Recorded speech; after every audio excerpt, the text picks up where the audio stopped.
My name's Dave DeBow, founder of MoneyPartnerFormula.com, and this show is built for everyday real estate investors who are actively doing deals and looking to scale using other people's money. So if you're an active real estate investor and you want to get featured on this show to talk about your own real estate and capital raising experiences, then just go to daveinterviewsyou.com. Now let's get rolling with this episode, and remember to subscribe for daily interview content. Hey folks, welcome back. Have you ever struggled with consistency when it comes to your real estate investing and your real estate investing business? Well, if you have, pay close attention because today's special guest, zooming in from beautiful New Jersey, Vlad Arakcheyev, is a very, very busy guy who's become very successful as a real estate entrepreneur, and he owes a lot of that to his consistency. So Vlad, welcome to the show. Great to have you. Thanks so much. And I don't know how beautiful New Jersey is this time of year, but it's about like 7 degrees Fahrenheit, so we're freezing here. But yeah. Yes. Well, I'm up here in Canada, Oh and I'm boy. looking out the window. It's a little chilly here, but it's not that chilly. So, yeah. But Vlad, it sounds like you're from somewhere cold originally, anyhow. I was born in Russia, but I got here 32 years ago. All So right. I So it's lived been a in New while. York City. I lived in New York City most of my life for 26 years, and now I'm in Jersey. So There you go. I know United States pretty much only. Well, I'm originally from Northern Canada, but I don't live there anymore. So yeah, get away from that cold weather. That's for sure. So Vlad, hey, give us a snapshot. What does real estate look like for you? We're recording this January 2025. What does the portfolio look like? Give us just a snapshot. Yeah, I mean, last year, I'm going to talk about last year. The most difficult part was not finding deals, but finding capital. A lot of Mm. people were just scared. There were just a lot of uncertainty, right? So people, when they're not certain, they typically hold back. Yeah.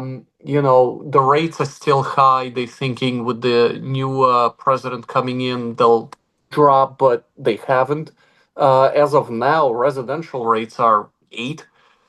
So we are underwriting multifamily around 7 to be conservative. Yeah.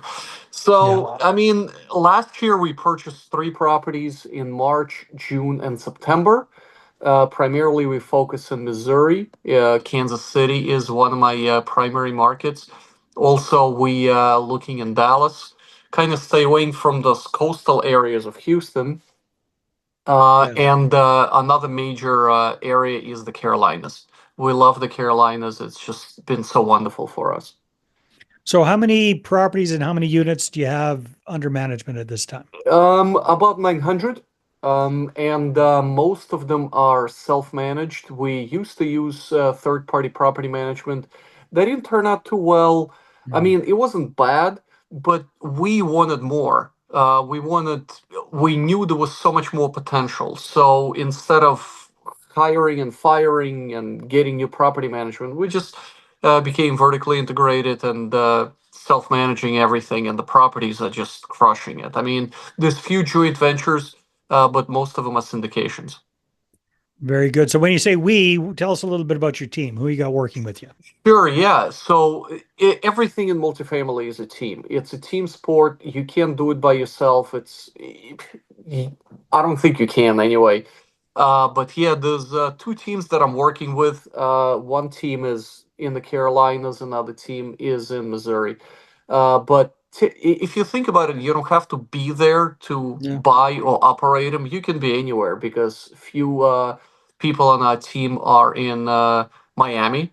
There's another person, I think, in Costa Rica, and he's doing asset management and great person. I mean, it's just fantastic. So people are just scattered all over the place, but of course, you have to have boots on the ground. So it's Yeah. really important to have people that are experienced and know what they're doing because you're playing not only with a lot of money, but with investors' money, Mm. and that's the most important thing. So it sounds like you're a co-GP on most of these projects with other active investors, and each person, each entity brings its own value to the equation. What is your specialty within that co-GP environment, Vlad? Yeah, of course. Yeah. So right now, what I'm focusing on is asset management. Okay. So, I mean, that's one of the big things for me. I mean, a lot of people think that buying multifamily is so glamorous. They see all those pictures on Facebook, you're standing in front of a building. But I'll tell you this, for the last month, I was literally looking at Excel spreadsheets and receipts. So it's not as glamorous as you might think. It's a full-time job, literally, because you're running a business for 5 years. Because our goal is to hold them for 5 years. So Yeah. don't think of it as buying a property and it's all great and stuff like that. It's not. It's hard work, and you work on your business for 5 years. So yeah, you have to. Uh, we do an asset management. That's what I did. In a lot of them, we walked the properties. I mean, there was some issues with flooding, so we walked there, and I had to fly out. It happens all the time. Me flying all over the place. I'll be flying in a week to Florida to check out something else, and of course speak with investors too. So it's busy, but it's a lot of fun. It's a lot of fun. So each property has property management, property and tenant Yes, management in place. When you say asset management, you're really kind of overseeing the numbers, the books, making sure that everything adds up, making sure that you and your uh, co-GPs and your limited partners aren't getting screwed over perhaps by management and that sort of thing. What is that that's really right. kind of what are some of the biggest red flags that you've seen that you really keep an eye out for when you're doing asset management?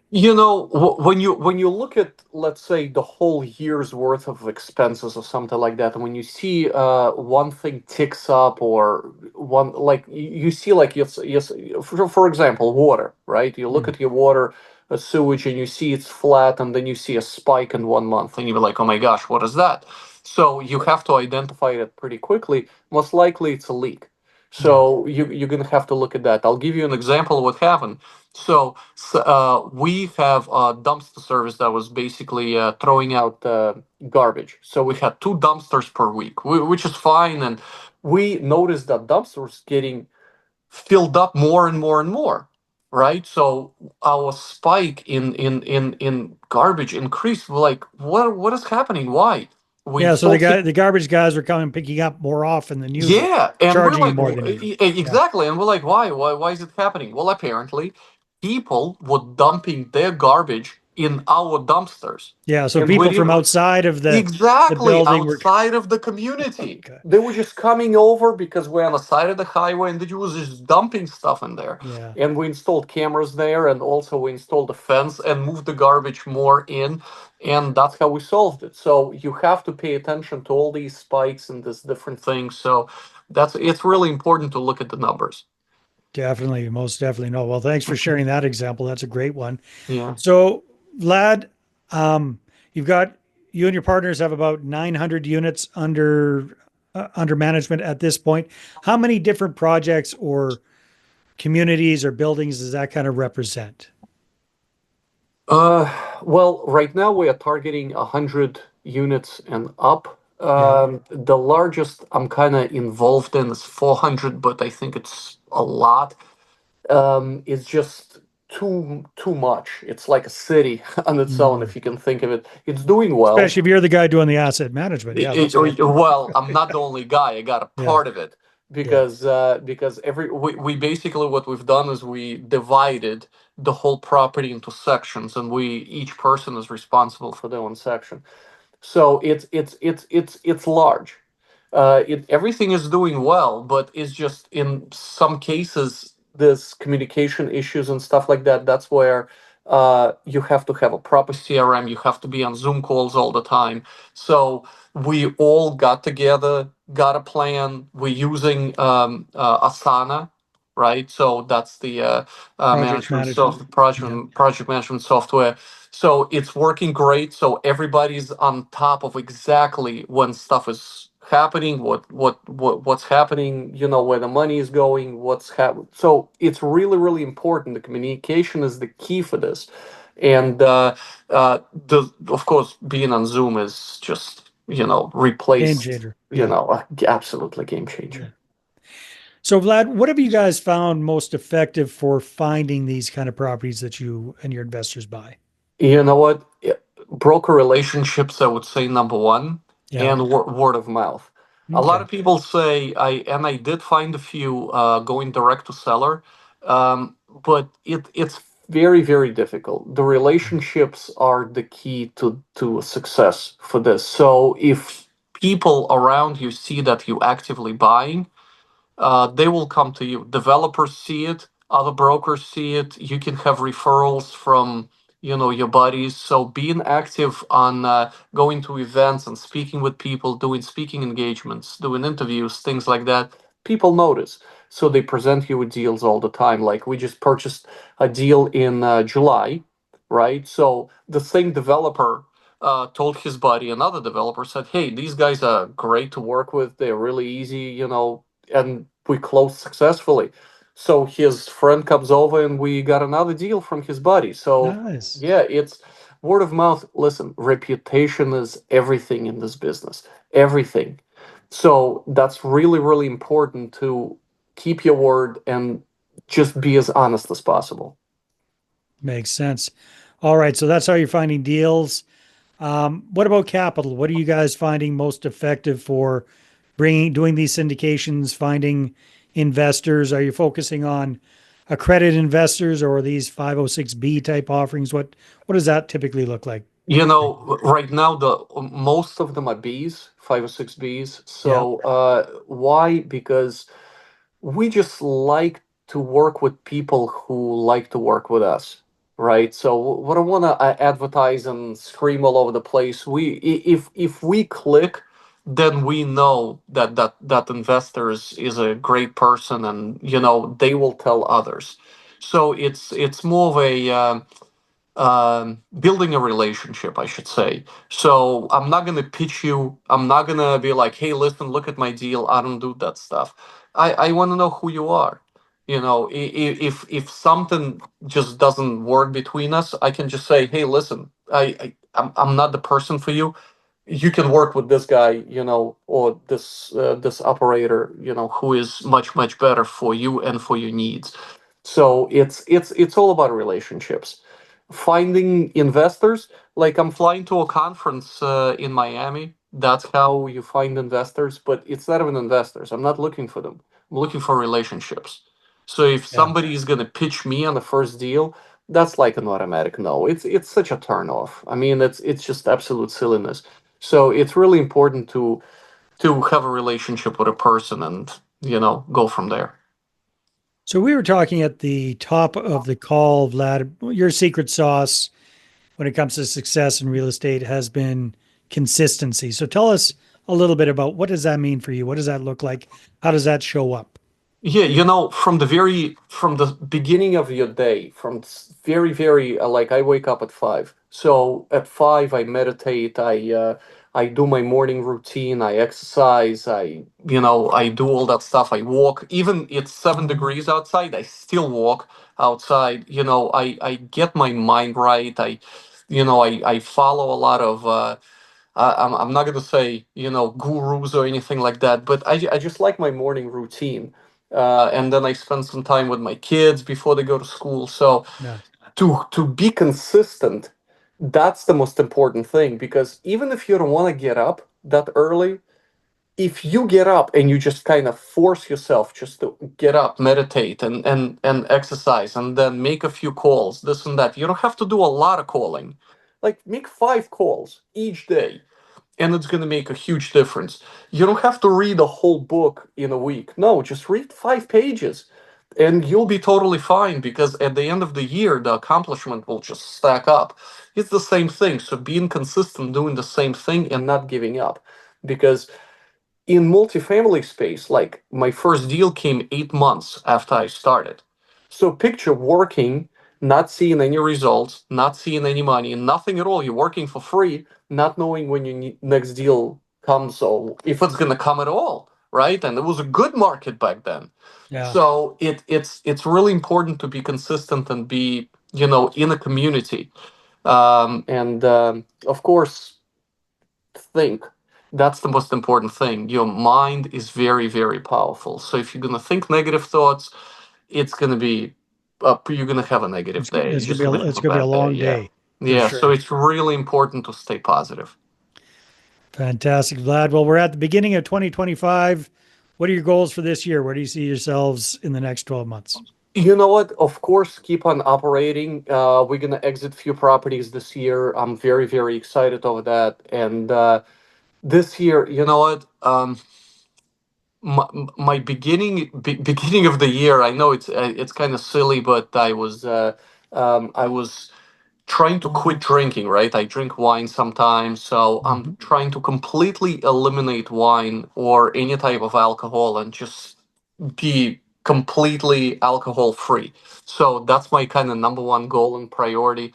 So, when most people were celebrating a New Year's, I went to bed at 10:30, got up at 5 and started exercising and did my thing.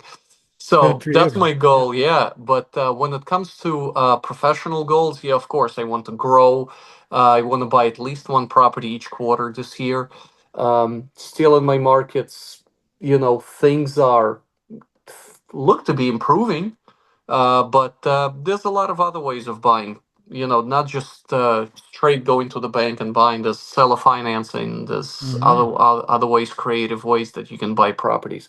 So yeah, that's my kind of professional goal, and my also, of course, I want to travel for at least 2 months out of the year.